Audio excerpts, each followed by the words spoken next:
guys and gals, Never here from Drake Wing Gaming, and sending me on Twitter, the Gaming Drag. Today I'm coming back at you to the Let's Play episode of Green Eyre's End. So yeah, let's go ahead and jump right back into it, shall we? Alarm chain, you were up, and let's go. We were looking at the protagonist's past. And they seem fresh, high quality as well. Of course, if we can't have the quantity, we can at least put in the quality. Now, about the other part of our deal. The medicine, of course. We managed to get a hold of 1.5 of the dosage of the dose. The second half will be delivered in 2 weeks. That's fine. It matches the prescription. May I use the private room to apply it? Of course. Same as always. I left it unlocked. Thank you. The voice goes silent. I step back. When I do, I see my father is right behind me. They didn't catch you, did they? No. Ah, good. Be careful when you do that. I always am. Let's finish unpacking and go grab lunch.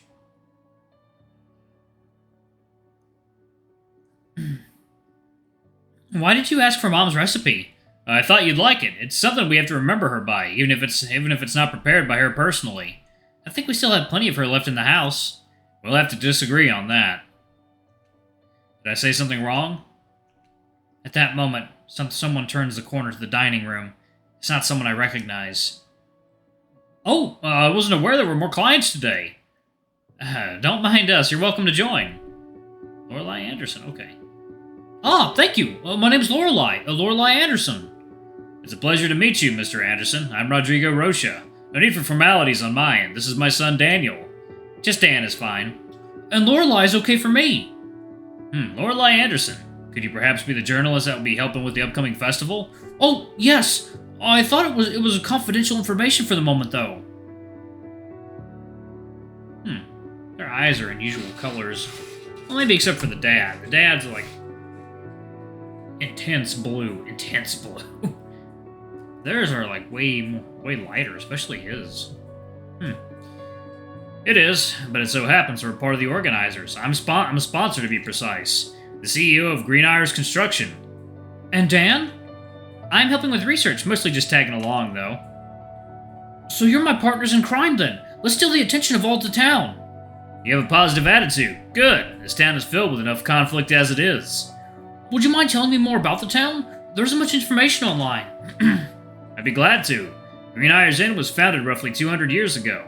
For another 100 years, the town would remain very, very small with a population count below 1,000. It wasn't until the mining potential of this town was found that growth began. In the next 2 decades, the population quadrupled. The mines provided the town with income, and others came in to give the miners what they needed. Nearly everything you see was funded by these operations. Naturally, culture also grew around the mines. The way we make our pottery, clothing, bags, the food we eat, the time we sleep, and even the stories we tell, the myths we spread. Should you wish to research further, there'd be no better place to start than with the mines.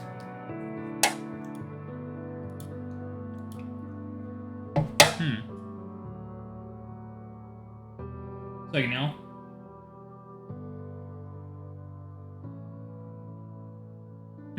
Okay. That's nice, but I already knew most of that. That's the only substantial amount of information about the town on the internet. Yes, we like to ensure the rest of the world knows about us. That's just the tip of the iceberg, though. I'll make sure the mining company is on my schedule, sir. Is there any other prominent aspect to this town's community I should know? The old settlers. They're the descendants of the original founders. Their culture is very isolated, somewhat hostile to outsiders, though. But the festival we are planning is based off of their culture, correct? The Moon Festival, celebrated in the East.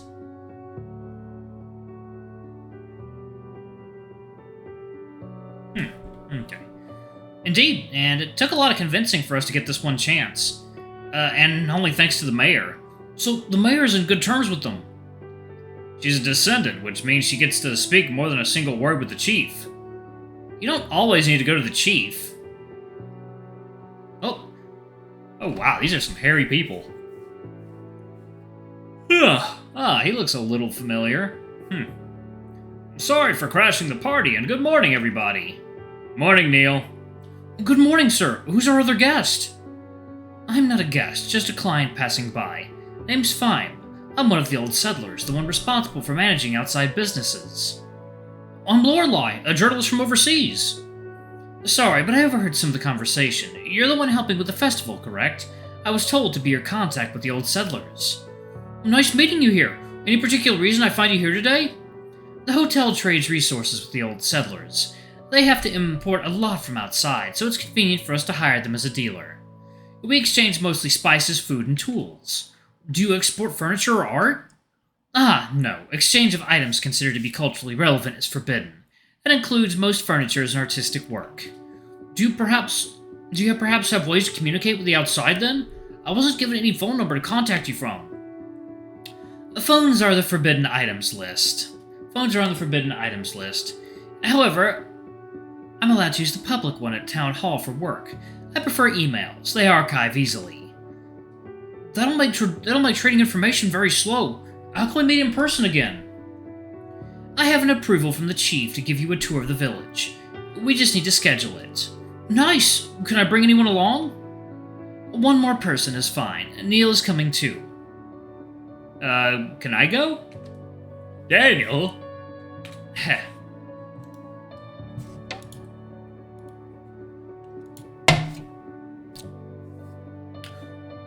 Aren't you Rodrigo's son? Yeah. Can you handle a camera? A tripod? I have experience with all sorts of cameras, from phones to the big frames. I'll send you a portfolio. I just need someone with a heavy hand, a steady hand, and a decent sense of composition. I'm your guy. I don't think that's a good idea. What's wrong with him? The chief isn't in good terms with the mining company, so the son of the CEO is complicated. Then I'll make sure he doesn't get into trouble. Neil? Come on, the hotel has a good reputation with the village, right? I can offset the tension. That's not how that works. Besides, isn't Daniel a descendant too, and closely related to the mayor? Fine, I'll talk to the chief, but if they say no, then it's no. I'm fine with Neil tagging along too, but why do you want to go? It's best I show you. Oh, and fine, why don't you join us for lunch? Neil gestures for us to wait for a minute, then heads downstairs. If that's alright with you guys. Not a problem. You know what Neil's so excited about? Yes, but I don't think there's much to it. Speak for yourself, young man.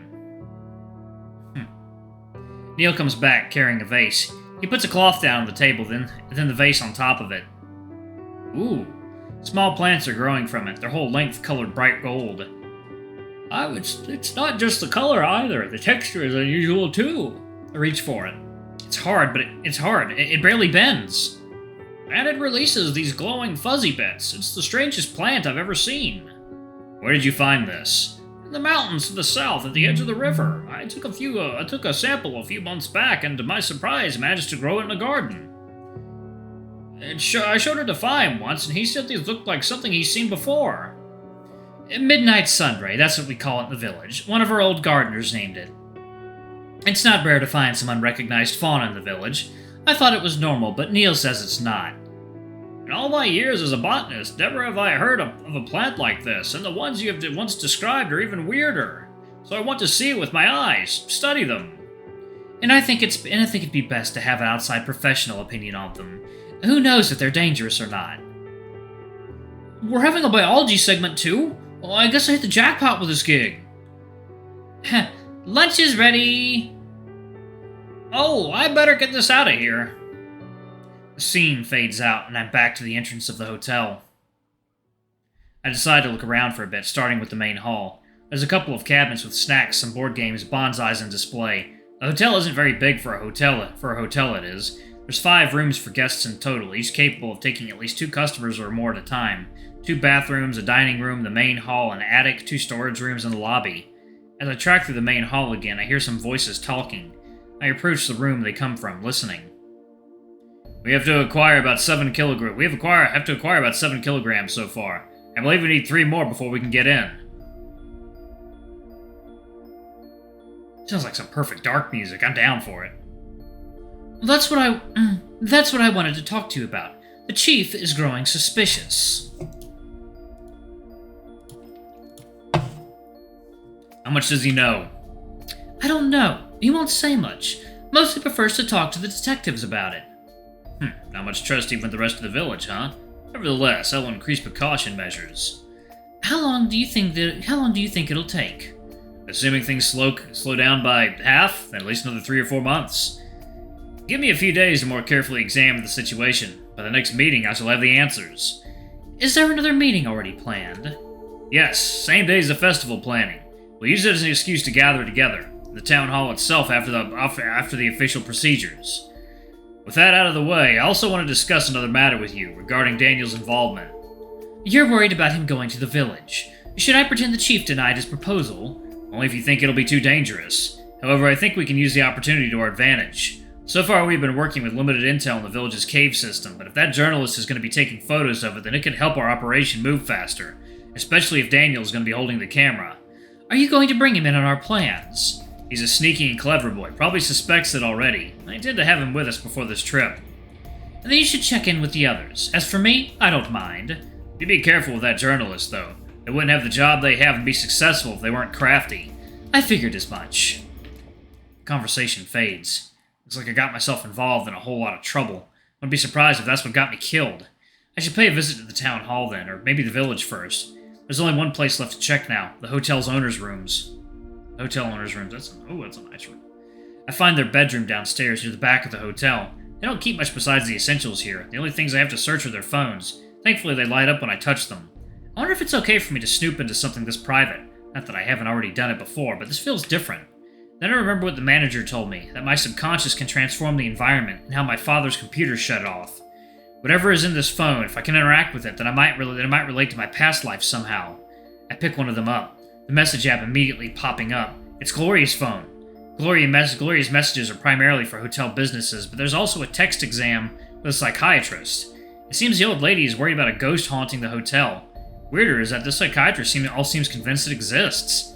I don't know much about mental health treatment, but I'm pretty sure telling your patient that they might truly be haunted and in danger is not standard procedure. Fortunately, Gloria doesn't seem to be panicking or going crazy at all.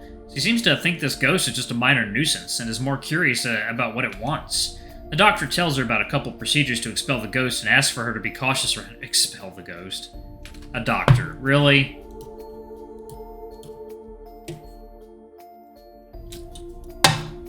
Is this like Dr. Jinx from It's Always Sunny? Finally, they begin acting more like a psychiatrist and inquire about her mental condition. A new conversation picks up a couple weeks later. Gloria says the ghosts haven't disturbed the hotel again in a while. The last time she heard it was a few days ago before the Moon Festival. She had been worried since several clients were going to stay for the duration of the event, but nothing happened. The doctor has no comments. I think it might have been bored and left. The conversation ends there and there's nothing else on her phone I can check. The home button doesn't work. I go to Neil's next. It flashes on, showing me an email from Fime. He says the old chief has accepted having Neil and Daniel accompany the journalist, but none of the three are allowed to be seen unaccompanied by either Fime or one of the village's guards. Neil is asked to join in on their meeting at Town Hall, where the chief will personally interview him. I assume I had to go through the same process. The phone turns off and refuses to light up. I hear voices coming from up above. They're faint, calm, yet travel all the way down here, seemingly unbothered by the ceiling. I walk back to the main hall. I can now tell where they are coming from, the attic. As I approach the stairs, the scene begins to change again. Another memory? We've moved our little library to the attic. Now we have the space for tons of books and games. Wow, this is a big upgrade. Isn't it? We've got a bunch of suggestions from our clients, so you'll find all sorts of genres here. Oh! Gloria exclaims as she sees half a dozen books scattered on the floor. Not again! It happens much? Unfortunately, every couple of days, some books fall off the shelves. We think there might be an angle issue with the floor. Some clients have different ideas, though. They think the place is haunted. Haunted? Haunted? Yes, many have said they heard a cat meowing while they were reading books, sometimes right next to them. They think the ghost of a cat wanders this attic, hungering for books. I don't think a cat would want to eat books. I meant it in the reading sense. Maybe it's a scholar type. Or an alien cat, if it can read. You better clutch that book on tight, or it'll snatch it away. I'll watch out for paws. Gloria puts the books back in place, bidding me farewell as she leaves the attic. I'm left alone, reading a fantasy novel book. The cover reads Forged in the Dark, the illustration depicting a noir detective strolling the dark streets of an old-timey city. I look over my shoulders, realizing I'm not reading a narrative at all, but company documents instead. The company in question is called Eyre Constructions. It seems there's been an increase in salary for all the workers as well as new benefits. Strangely enough, this has been done despite the stagnation in returns.